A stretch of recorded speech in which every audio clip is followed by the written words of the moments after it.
Good evening. I hope you're keeping safe in the midst of the pandemic. Welcome to Nationwide. I'm Ruth Aguela.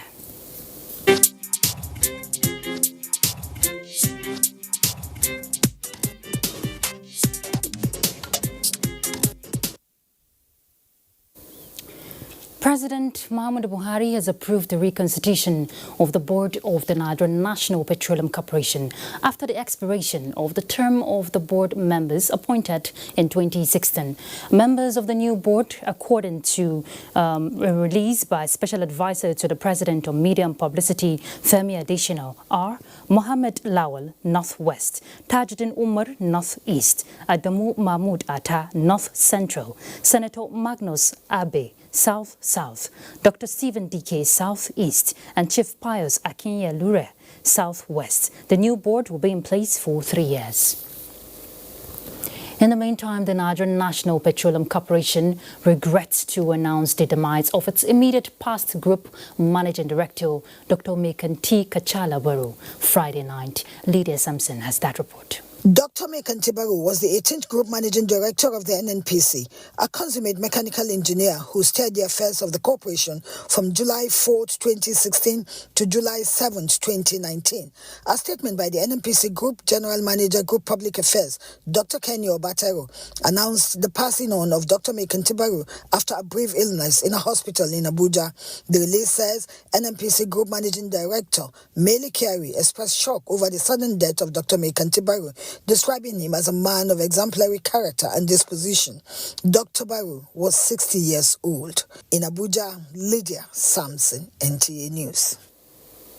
And President Muhammadu Buhari condoles with family, friends and professional colleagues of the former Group Managing Director of Nigerian National Petroleum Corporation, Dr. Mekan T. Kachala Baru.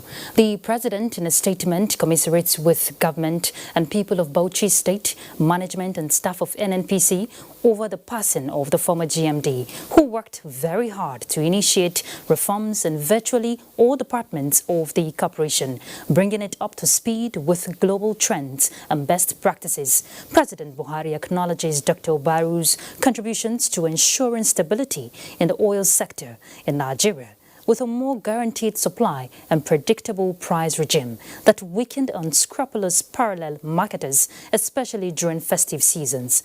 The president prays that the Almighty God will receive the soul of the departed, grant eternal rest, and comfort all those who mourn him. Let's bring you update on COVID-19. The Nigeria Center for Disease Control has announced 387 new cases of COVID-19 in Nigeria, increasing the total number of confirmed cases to 9,302. Of the 387 new cases, 254 are in Lagos, 29 in FCT, Jigawa has 24, Edo 22, Oyo 15, Rivers 14, Kaduna 11, Borno 6, Kano 3, Plateau, Yobe, Gombe and Bauchi all have 2 cases each. Ondo State has 1 case. Lagos now has a total of 4,377 cases, followed by Kano with 942, while FCT has 564 confirmed cases. 2,697 patients have been discharged so far, with 261 deaths recorded so far. Well, as countries and economies across the world slowly reopen, President Muhammadu Buhari is optimistic that Africa, which was the last to experience the coronavirus, will eventually flatten the curve. The optimism was expressed in an article in the Newsweek magazine. Some may say it is too early, that the crisis is still too deep, and the recovery too distant to dwell upon the future. But that is wrong. In terms of global crisis, it is critical to think of the life after and how, through the adversity, we can now refashion the world around us. President Muhammadu Buhari, in the article for the African continent, expressed that in this new post-coronavirus age, Nigeria and Africa, more broadly, wish to benefit the world, not be a drag on its resources or seemingly forever in need of aid. What we need now, the president says, is for the vision of others to match that of Africa, already positioned to play a critical role in the remodeling of a post-coronavirus world that centers around manufacturing. For many lost decades, Africa's manufacturing moment has been on the launch pad, but never leaving it. But this time, the president says, he is convinced it can be different. He noted that the continent has seen the West transform to a service-based economy, with much of its factory production relocated primarily to Asia, which has led to the creation of homegrown consumer goods from countries such as South Korea and China that are enjoyed around the globe as widely as are their Western equivalents. President Buhari stressed that it is simply untrue to think that jobs that build the goods of today, once departed from the West to Asia, can never return. What is true is that no country or continent has a permanent monopoly on manufacturing goods. However, the president believes the continent is positioned to seize the opportunity from these trends and in turn benefit the world. Nigeria, as a major global oil producer, have finally established a first private oil refinery, which is also one of the largest in the world. The Mambila Power Plant finally unlocked for completion after a successful decision by the International Court of Arbitration in Paris earlier this year removed impediments with the hope to electrify the homes of some 10 million people in the country. The nation, he explained, can now move forward with road, rail and power station construction thanks to close to $1 billion of funds stolen from the country, which has now been returned to the country. Nigeria already has and seeks to deepen further its relations with other Commonwealth countries, particularly in the interest of trade and the African Continental Free Trade Area Agreement, which was signed by the president to bind the continent in mutual growth together for the first time. The president notes that Africa is an opportunity for all and a threat to no one. He says, and I quote, "We do not seek to grow our manufacturing capabilities in order to grant ourselves a seat at the table of some new great geopolitical game, but rather to play our part as partners in development." End of quote.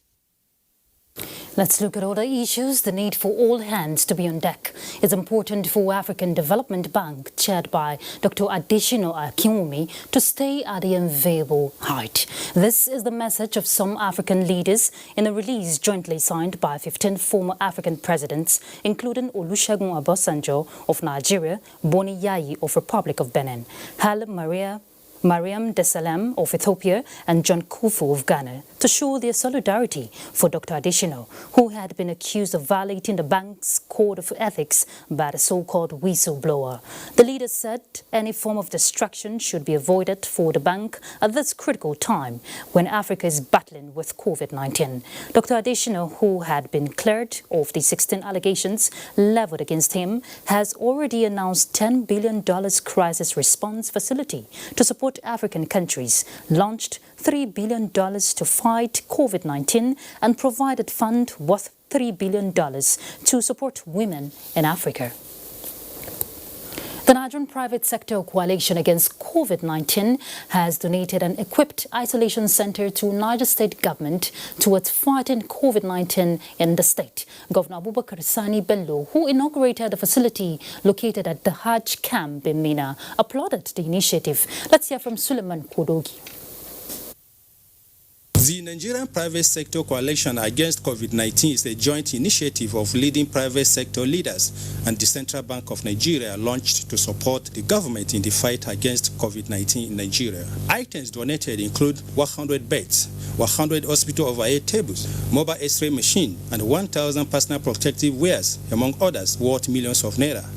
Governor Abubakar Sani Bello appreciated the initiative and assured of continued partnership as well as effective use of the facilities provided. You can't just produce children and you allow the society to take care of your responsibility. If you have the ability and capacity to produce children, then you must have the ability and capacity to take very good care of them and give them the required parental guidance.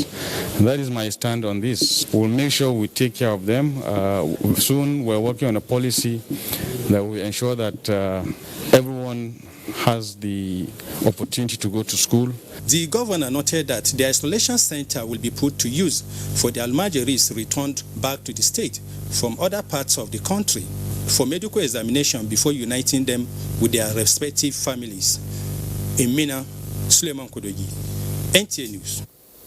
The last 1 year has been a period of reformation in the Nigerian Senate, a change that the actors themselves believe has redefined the Nigerian representative democracy by virtue of the nature of legislative and executive relationship. Ignatius Onkwo highlights the role of the Senate in the 5th year of the Buhari administration. 11 days after the swearing-in of President Muhammadu Buhari, the elected members of the National Assembly were inaugurated. With consultations and calculations were made, goals were weighed and strategic decisions taken at the inception of the 9th Senate. And the resolve was to move Nigeria forward through a mutual and working relationship among institutions of government, but with observance of separation of powers as provided in the Constitution. The first point of convergence with the executive was the screening of ministerial nominees. 43 of them were forwarded by President Muhammadu Buhari 14 days after the National Assembly inauguration, and all of them were confirmed after a painstaking screening. And that was the springboard that enabled the timely takeoff of the presidential cabinet, with more than 30 other appointments confirmed afterwards. The Senate continued with its patriotic disposition when it gave accelerated passage to the 2020 budget less than 3 months after it was presented by President Muhammadu Buhari, thereby reverting Nigeria's budget to January-December cycle. For this budget, for us to be able to tell Nigerians that we have excelled, oversight function is very, very, very important. I believe that this bill is tailored to meet the critical needs of the country at this point of our democratic evolution. We have given them the budget by passing it. We have given them the finance bills. We have given them the public procurement amendment bill. The role of the National Assembly in the sustenance of Nigeria's democracy through lawmaking was clearly understood by the legislators. Vivid and strategic, the Senate appeared to be firing on all cylinders to improve Nigeria's economy. Passage of bills that will shore up Nigeria's revenue was top on its agenda. The Deep Offshore and Inland Basin Act Amendment Bill, 3 Public Procurement Act Amendment Bills, and Finance Bill 2019 were passed and loan requests approved. Consultations, as one of the characteristics of representative democracy in the last 1 year, has been a major feature of the 9th Senate. Series of meetings have been held involving the executive and civil society organizations, some to resolve industrial disputes between unions and government, to review government policies and bills, and lately on the COVID-19 pandemic. In appreciation, President Muhammadu Buhari, in his communication to the National Assembly on Thursday, 29th of May 2020, commended the legislators for their commitment. Let me seize this opportunity to express my deep gratitude for the patriotism, cooperation, and support of the leadership and distinguished members of the Senate in our collective efforts to amend the Appropriation Act 2020. Mr. President is occupying an office, and that office is for all Nigerians, irrespective of whether they are APC, they are PDP, or whatever. In the past, the machinery of governance has been hampered by delay in the passage of annual budgets and confirmation of executive appointees, a story the 9th Senate is rewriting. Ignatius Onkwo, NTA News. Let's head to Lagos to join Jennifer, who is already standing by to bring us more reports on Nationwide. Jenny? Thank you, Ruth. Now, Lagos State Governor Babajide Sanwo-Olu has dedicated his first year in office to frontline workers in the battle against the coronavirus pandemic. Nosa Osula reports that the governor also virtually inaugurated 18 projects in commemoration of his first year in office at another ceremony held at the Lagos State Government House, Alausa, Ikeja. The governor, while honoring workers in the health sector, who have been the frontliners in the battle against the COVID-19 pandemic, promised to improve on the facilities in the health sector. We completed 25%, which is 1/4 of the 4-year tenure that Lagosians have given to us. We're indeed excited, we're grateful. We know that where we are, there's a whole lot that we can do, and so we keep checking ourselves. The governor stated that while it was not possible to take the risky part of the job away, it is absolutely necessary to make provisions for a robust compensation plan that would make the health workers feel appreciated, considering the risk they are always exposed to. We're not out of it yet. We're not even sure we've reached the peak yet. But as we go along, they say delay is denial. We certainly cannot wait until when it's over before we begin to acknowledge our own.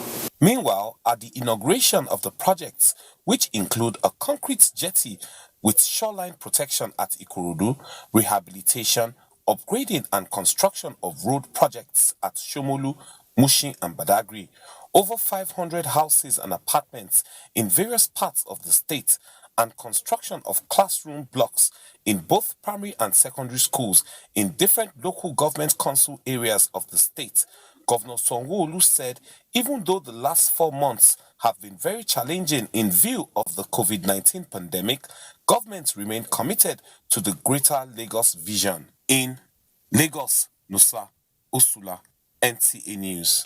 And to a fire outbreak, the source of the fire that razed Olaleye Market in Shomolu area of Lagos to the ground this Saturday morning is yet to be identified. Olumide Ogutola, who visited the market, reports that no life was lost and no injury was sustained. Hello, Olumide. Thank you, Jennifer. For some time now, Lagos has been a bit quiet in the area of disaster until this morning when emergency responders were alerted that Olaleye Market in Shomolu area of Lagos State was on fire. As I talk to you now, everything inside the market has been completely destroyed. The pains in the heart of property owners who are just like other Nigerians, struggling to sustain their livelihood as coronavirus affects the global economy can best be imagined. Eyewitness account says the prompt response of the fire service authorities prevented the spread of the inferno to other areas. But you just heard what happened? Is it bomb or not? You just come across. You have to come and see the light too much. Nobody can face it. We run. The only thing we just know is that we just see fire around after to 2. There's no light. There's no light that can cause anything. Nobody in the market can see in the market. Then when the market is going, when the fire is going on, we try to locate the security to come and open the market for us so that people will rescue some their goods. But the security said that the key is not with him. It was probably because the whole line was in darkness while the shop was locked. But maybe after the electrical, the PCN brought lights, maybe there was a spark from one of the shop, which was identified to be a computer shop, down the last line. What we are appealing to the government is to come to our aid. This is our source of income. As at the time of this report, the cause of the fire is still unknown. In Lagos, Olumide Ogutola, NTA News. Thank you, Olumide. For more on Nationwide, stay tuned, but we'll take a break now.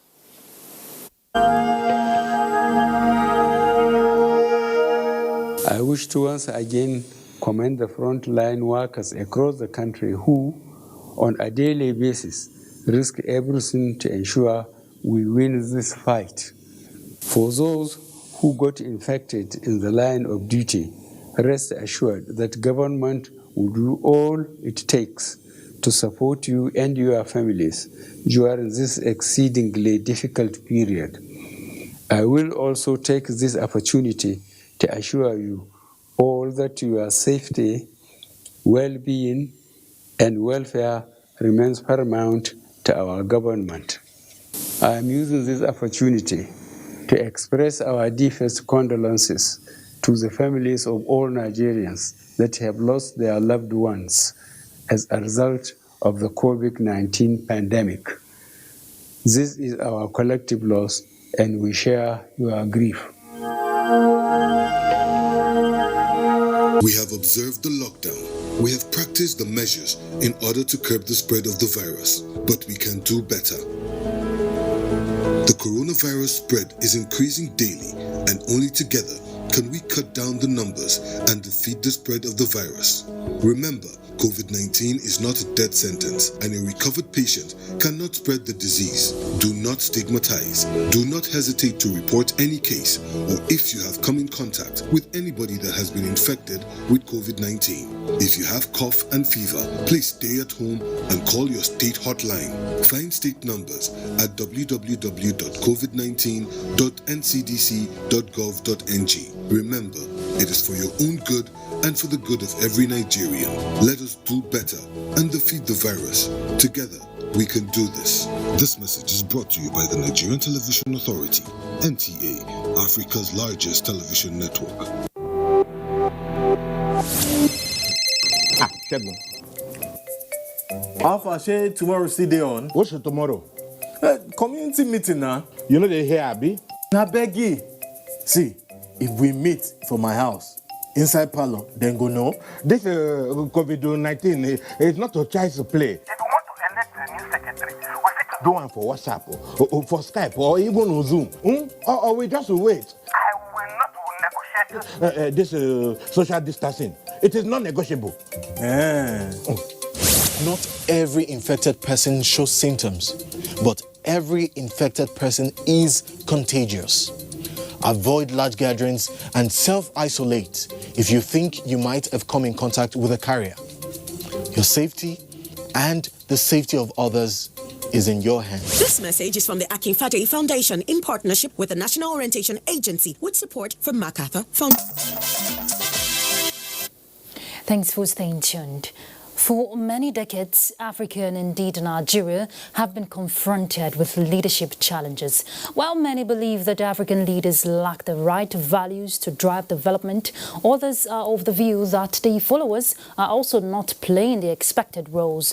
It is against this background that the Nigeria Prize for Leadership organized the first national leadership dialogue with the theme, Rethinking Leadership, Vision, Creativity and Capacity of a Transformer. Doyin Dia reports. Africa, a continent blessed with abundant resources, yet bedeviled by snail-paced development, most of which are a result of leadership. Discussants of this webinar x-ray the pre-colonial and post-colonial era, all of which have a mix of the military and democratic rule to address the leadership crisis in the country. Experts say there is the need to come up with policies that will engender national cohesion and integration, as well as build systems that foster peace, justice, and equity. Everybody thinks that to make the country better, you have to point at the sitting president, you have to point at the sitting governor, you have to point at the sitting chairman of the local government, and of course, national levels. Yes, politics has a role to play, but go to places in the society that need to be taught that whatever you are doing, no matter how good or how bad it is, it has impact on you and the society. Discussants at this event are of the view that there must be a clear definition of leadership responsibility and carry everyone along. Nabuja, Doyin Dia, NT News. The Federal Ministry of Humanitarian Affairs, Disaster Management and Social Development has condemned the killing of Nigerians by bandits in communities in Sabon Birnin local government of Sokoto State. A statement by the Minister of Humanitarian Affairs, Disaster Management and Social Development, Sadia Umar Farouk, said it was shocking that terrorists operating as bandits would commit mass murder in peaceful communities where innocent citizens were engaged in agrarian life without pose and threat to anyone. Sadia Umar Farouk, while lamenting the displacement of innocent citizens from their homes, directed the relevant agencies of the ministry to swiftly commence action and work in collaboration with the appropriate agencies of the Sokoto state government in providing much-needed relief to survivors of the attack. Still in security matters, Niger State Government has inaugurated a 15-man state community policing advisory committee to check insecurity bedeviling the state. Governor Sani Bello, who presided over the inauguration at the Government House, Mina, says the essence of the committee is to have a robust system starting from the ward level. Suleiman Kodogi reports.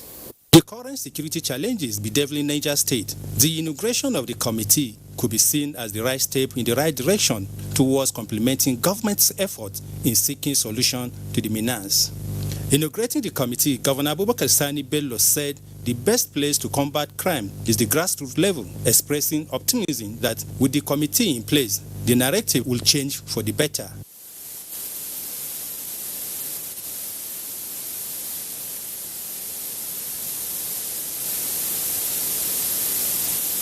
The Inspector General of Police, Muhammad Abubakar Adamu, represented by the DIG Training and Development Force Headquarters Abuja, Lawal Shehu, said the professionalism of the police has led to the successful implementation of the long-awaited community policing initiative that has been in the pipeline for a long time.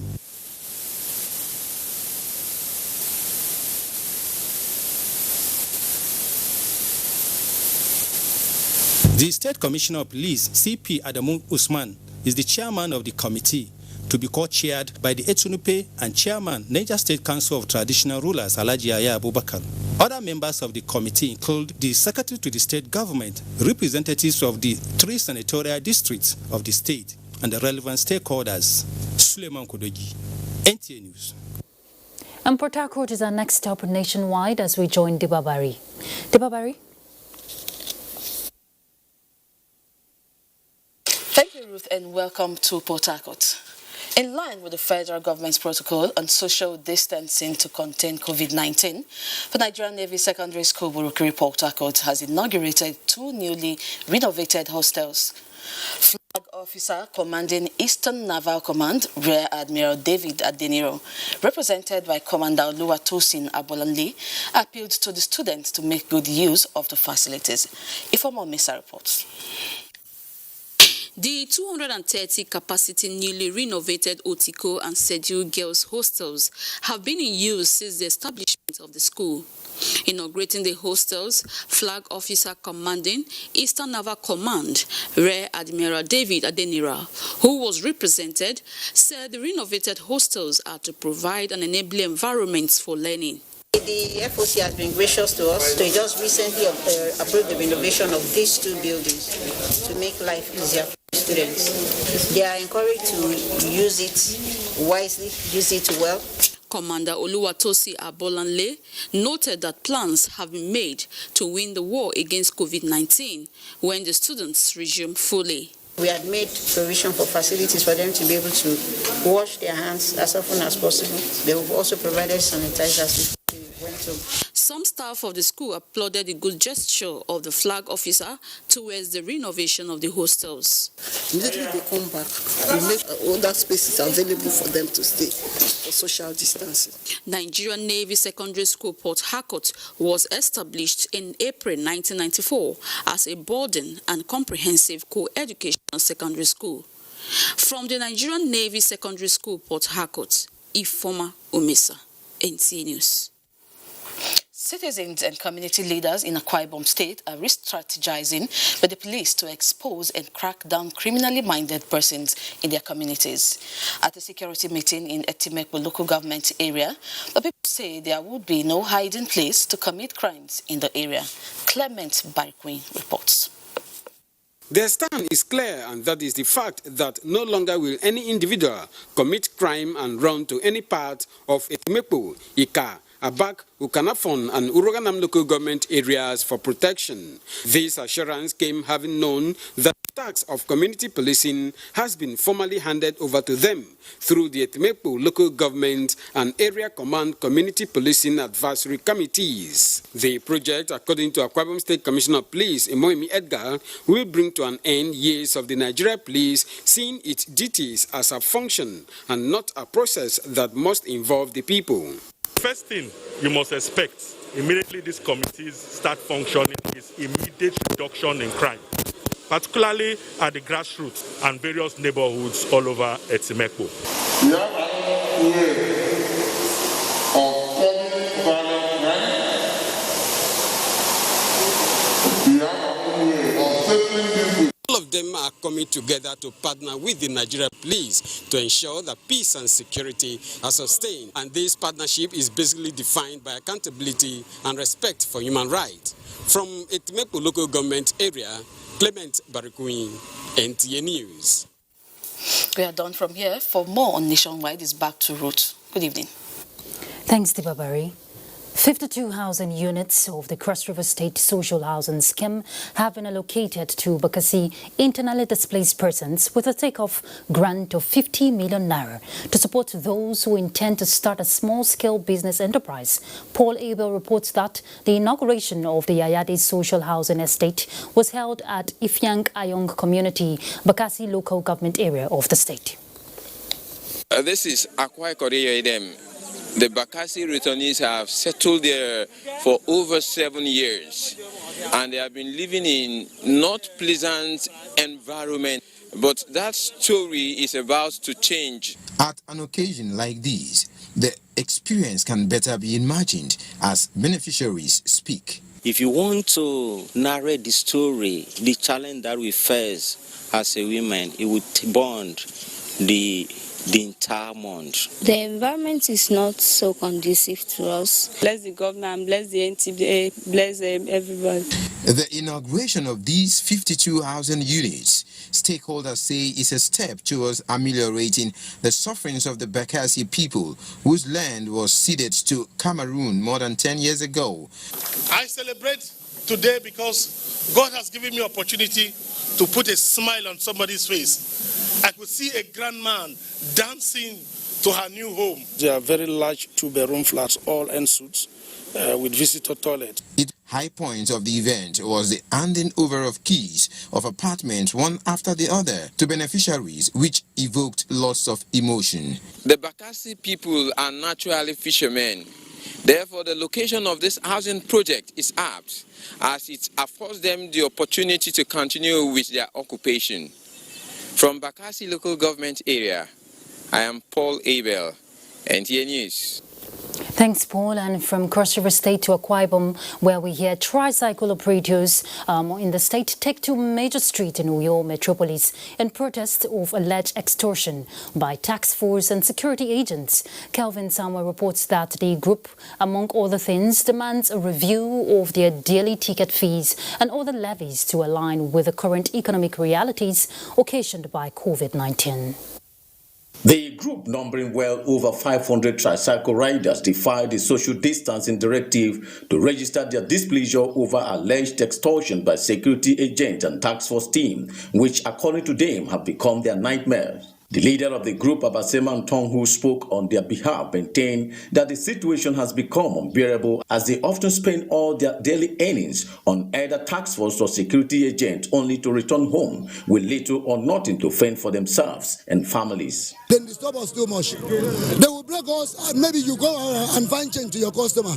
Before you don't know whether now which key they use, and they will just drive your keke. But when a passenger does not put on the face mask, instead of them warning the passenger, they now call them. When contacted, the Commissioner of Transport and Solid Mineral, Akwa Ibom State, Ono Etum, however, assured that his ministry is doing everything possible to ensure smooth and unhindered operation of all transporters, especially through this COVID-19 pandemic. As a ministry, we have distributed close to 10,000 face masks to all the keke riders in the state. And I believe by the grace of God we will continue to do more for them. It is the hope of the people that government and relevant stakeholders will wade into the matter in order to find lasting solution that will return normalcy to the capital city. In Uyo, Kevin Samuel, NTA News. Let's head to Kaduna to find out the latest as we join Suleiman for more on Nationwide. Suleiman. Thank you, Ruth, and welcome to Kaduna Network Center. Turning unfortunate calamity to a favorable story that spells good omen for the future of the society. It's a testament that the COVID-19 is not, after all, without the glimpse of beauty to behold. In this report, Maijama Adamu chronicles some ingenious responses on Nigerians that see boom through the boom of the pandemic. A stitch in time saves 9, so goes the old adage. Imagine what could have been the fate of Nigeria if the pandemonium of coronavirus pandemic that forced global shutdown had set in at the time Nigeria was heavily dependent on importation of rice to feed her populace. I think the situation would have been starvation, so to say, because before there was a total dependence on foreign rice and other food for local consumption. That averted crisis of hunger, job losses that could have equaled the numbers gainfully employed along the stretched value chain of production, processing and marketing of homegrown rice, as well as the billions of dollars that would have been lost by way of forex and subsidy on importation, are issues experts believe Nigerians now take for granted.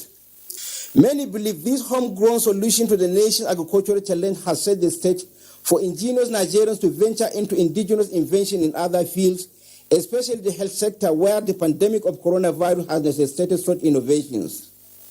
The latest breakthroughs here in Kaduna State are these automated walk-through disinfection tunnels developed by the Nigeria Defense Academy to augment the fight against the COVID-19.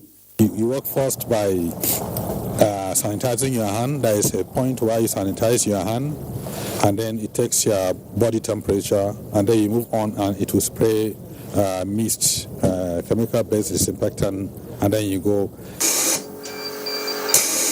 The same ND had earlier invented ventilator, a critical equipment in the treatment of patients of COVID-19. That has been under consideration for upgrade, certification, and mass production. A similar accomplishment was recorded to the credit of a team of engineers from Ahmadu Bello University, Zaria, who invented both solar and electric-powered hand sanitizer, and a ventilator that has been endorsed by the Nigeria Raw Material and Research Development Center. Face masks like toothpicks were before now on the exclusive list of the nation's unnecessary and avoidable importation.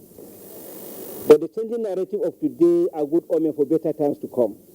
As the saying goes, we shouldn't be great to begin. We should rather begin to be great. In Kaduna, Maijama Adamu, NTA News. Many thanks indeed, Maijama. Jigawa State COVID-19 Task Force has commenced test running of molecular laboratory for suspected cases. Governor Muhammad Badar Abubakar says the laboratory is awaiting accreditation by the Nigeria Center for Disease Control, NCDC. Muhammad Musa Askira reports. The molecular laboratory, according to Governor Muhammad Badr Abubakar, when accredited by the NCDC, will reduce the stress of sending test samples to faraway places and its attendant delay in receiving the test results. Having installed all the necessary facilities for testing COVID-19 patients and other contagious diseases, the molecular laboratory, according to the governor, has been test running its functionality since Monday as it awaits the accreditation of the NCDC. Speaking on the progress made so far in the fight against the novel coronavirus, Governor Muhammad Badr Abubakar stated, out of 241 confirmed cases of COVID-19 in Jigawa State, 151 patients have been cured and discharged, representing 51% of the state's total infection so far. You will all agree with me that this fight must continue unabated until we reach our destination, a COVID-free Jigawa State. While commending the frontline health workers in the state for their relentless efforts, Governor Muhammad Badr Abubakar appealed to residents in the state not to stigmatize against the cured patients of the disease. From Dutse, Muhammad Musa Askira, NTA News. Nationwide continues in Abuja after the break. As a strong immune system increases the chances of victims surviving COVID-19, a corruption-free society creates opportunities for citizens to thrive and prosper. Build your immunity. Stop corruption now. Report all acts of corruption to ICPC on this toll-free number 0800 2255 4272. This message is brought to you by ICPC and NTA. This is a very important message.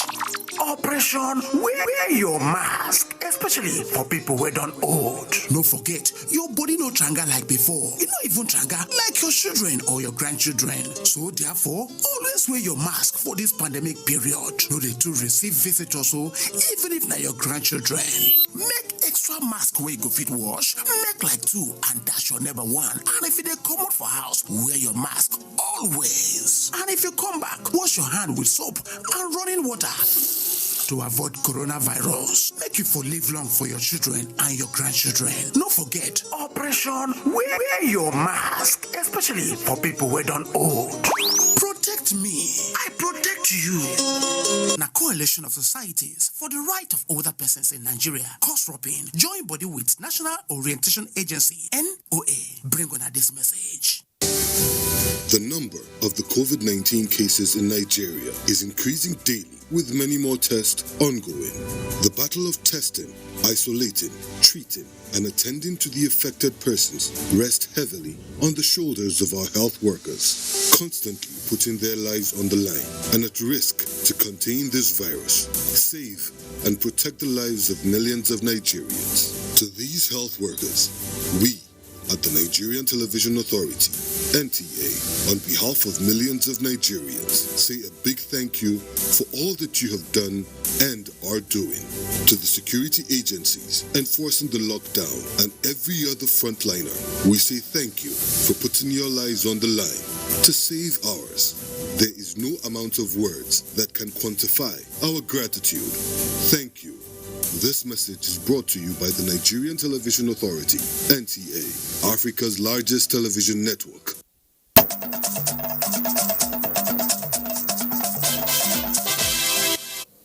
Thanks for being there.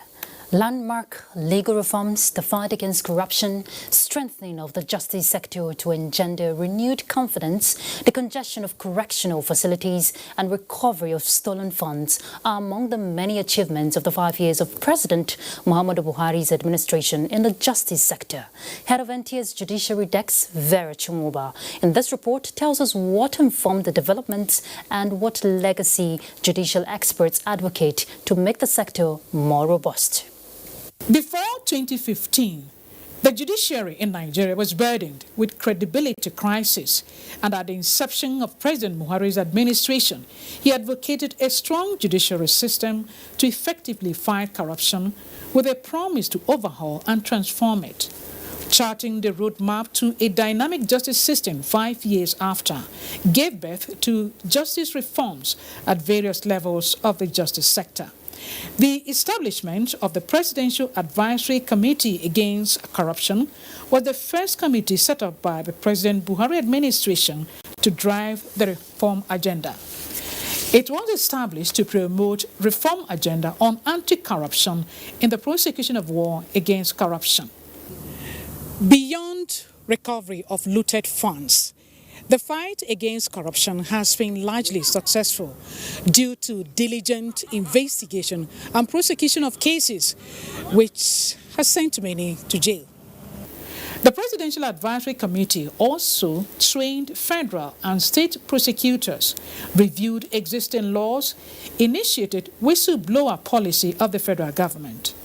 On domestic legislations and international agreements, the mutual assistance in criminal matters, an executive bill signed into law by the President in 2019, was unique.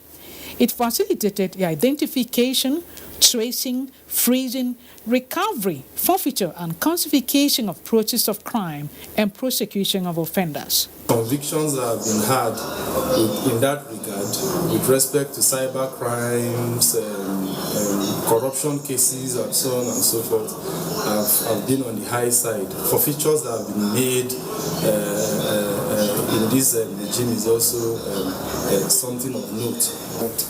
At least, if not for anything, we've seen the fact that people are now afraid that, especially politically exposed persons, they are now afraid that they can be caught.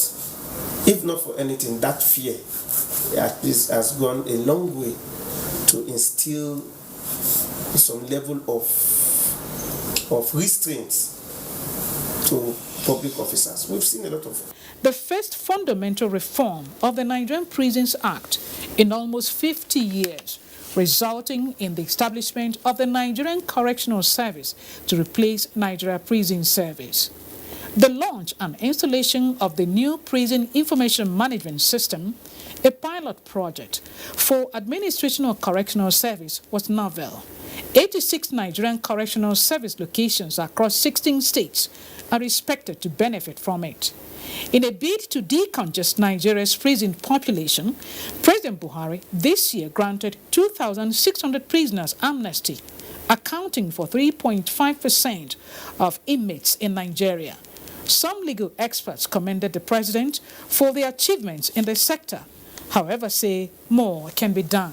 If Buhari really wants to leave a legacy as far as the judicial process is concerned, he just needs to set up an independent electoral court that is focused only on election matters. The funding of the police force is very key in the administration of criminal justice. The training and retraining of Nigerian police force is very key in the administration of criminal justice. We must understand that to strengthen judiciary is to strengthen democracy. A strong, virile judiciary is an essential requirement for the attainment of a strong democratic government. In Abuja, Viera Chimoba, NTA News. Thanks, Vera. And from the judiciary to education, lack of disruptive quick at the federal level, particularly after 2019 elections, is one notable feature that enhanced the education sector performance in the last 5 years. Well, the importance of this should not be lost on us, as a change in leadership would have led to a halt in the trajectory of Adamu Adamu. Education correspondent Rashidat Mustafa Olagunju brings us up to speed with the happenings in the sector. As a result of this continuity, the Ministerial Strategic Plan 2016 to 2019 gave way to the education sector's short and medium-term blueprint work plan.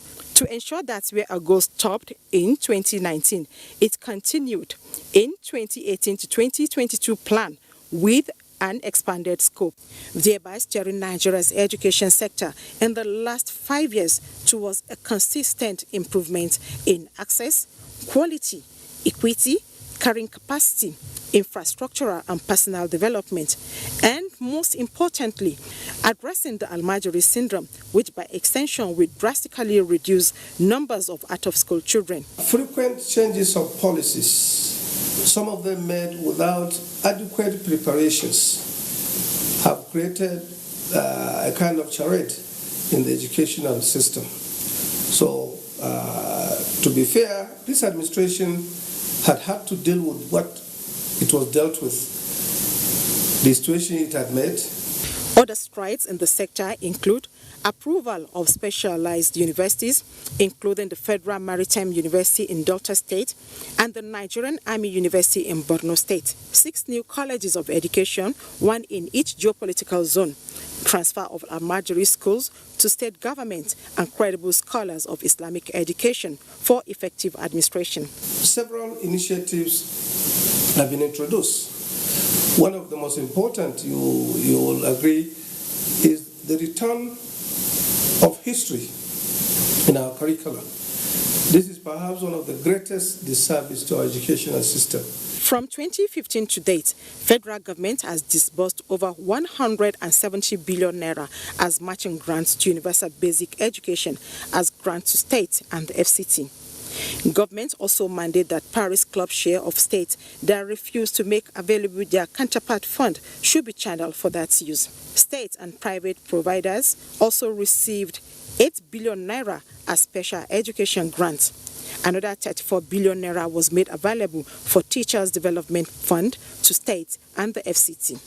The student-teacher relationship has also improved over the years, especially with the basic education segment of the education sector. Various agencies in the sector also come up with various innovations to enhance the sector, particularly the examination bodies that have a lot of measures in place to curb malpractice and fraud. Not forgetting the reduction of registration for unified tertiary matriculation examination fee from 5,000 naira to 3,500 naira.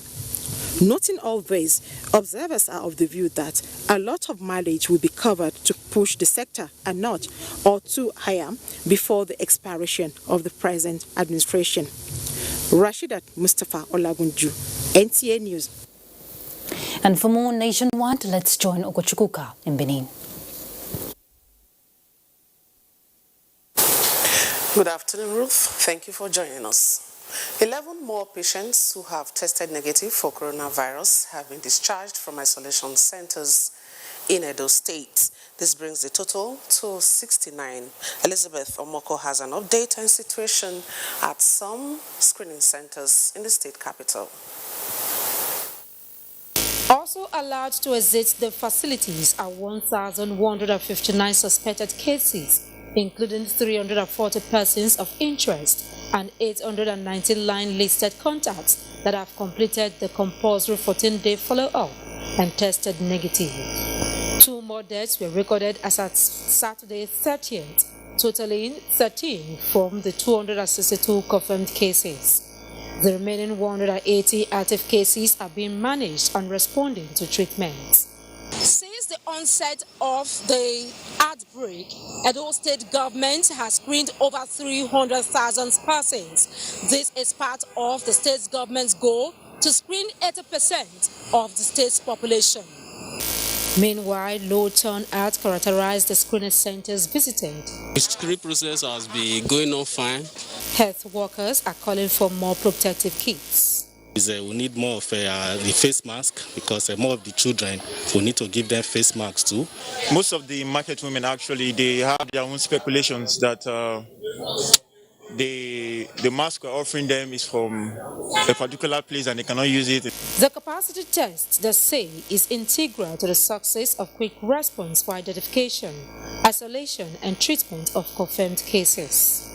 In Benin, Elizabeth Omoko, NTA News. Ruth, is back to you for the remaining parts of Nationwide today. Thanks, Ogochukuka. The Federal Road Safety Commission Board has on 29th May 2020 approved the promotion of 10 Corps commanders to the rank of Assistant Corps Marshal and 32 Deputy Corps commanders to the rank of Corps Commander.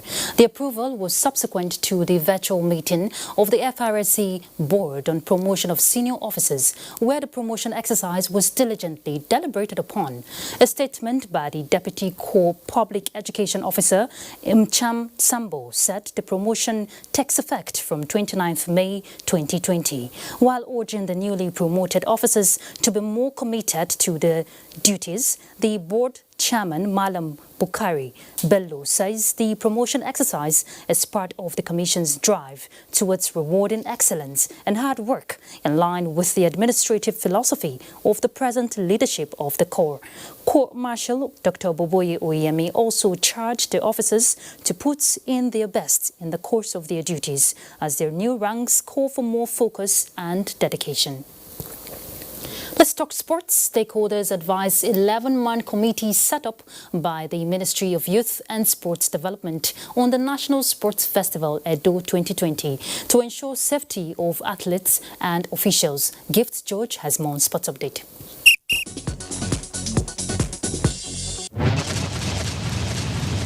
Sports administrators charged the 11-man committee set up to decide the fate of the National Sports Festival Edo 2020 to do a thorough job by working with all the stakeholders in ensuring that all necessary facilities are in place, while the officials of the NCDC are also involved to ensure the safety of the athletes and officials before new dates are suggested for the sports festival. Whatever they are recommending, they should make sure that everything